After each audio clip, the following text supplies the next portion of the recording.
सर्व सर्व पत्रकारांचं हार्दिक अभिनंदन।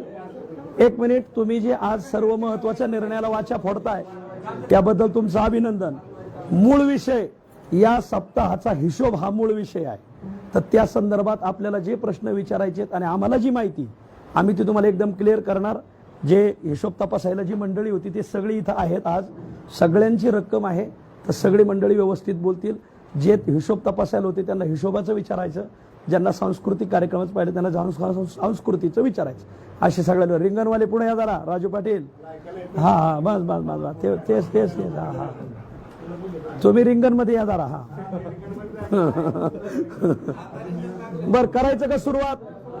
एक मिनिट सर्वांना एक विनंती, एक मिनिट तुकाराम, एक मिनिट काय झालं, येताना आम्हाला आज उशीर झालाय, आम्हाला मान्य, पण जगद्गुरु तुकाराम महाराजांचे वंशज, एक मिनिट सर्व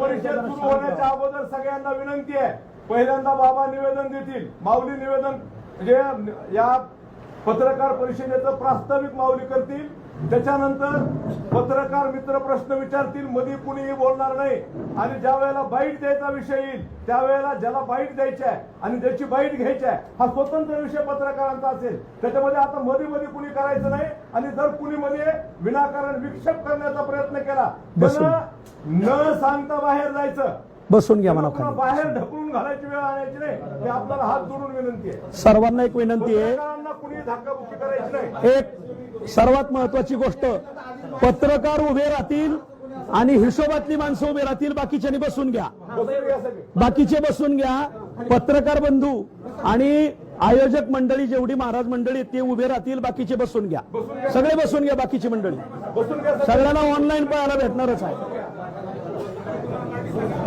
अमोल देहूकर करायची सुरुवात,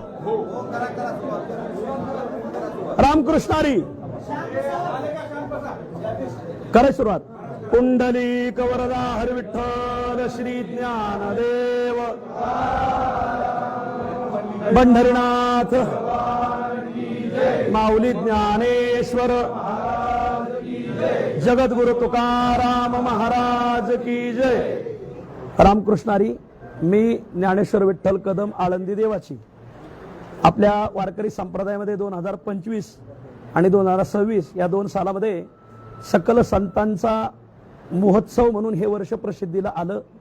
जगद्गुरु तुकोबरायाचं 375 वैकुंठगमन सोहळा, श्री संत तपोनिधी नारायण महाराज यांचा 375वा जन्म सोहळा, श्री संत जनार्दन स्वामी यांचा 450वा अवतार महोत्सव सोहळा, श्री संत नामदेवराय, श्री संत जनाबाई आणि 14 जणांचं कुटुंब यांचा 675वा समाधी सोहळा, श्री संत ज्ञानोबारायांचा 750वा जन्म महोत्सव सोहळा आणि श्री संत सावता महाराज यांचा 775वा जन्म महोत्सव सोहळा, हे असे हे संपूर्ण वर्ष 2025 आणि 2026 असं हे साल चालू झालं।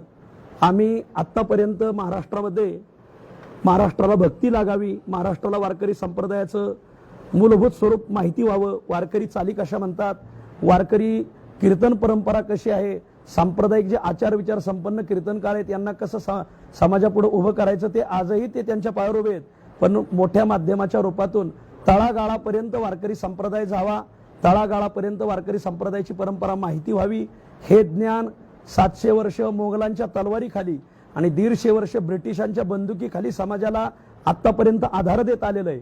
आणि म्हणून या निमित्ताने महाराष्ट्रामध्ये एक 7-8 उत्सव झाले।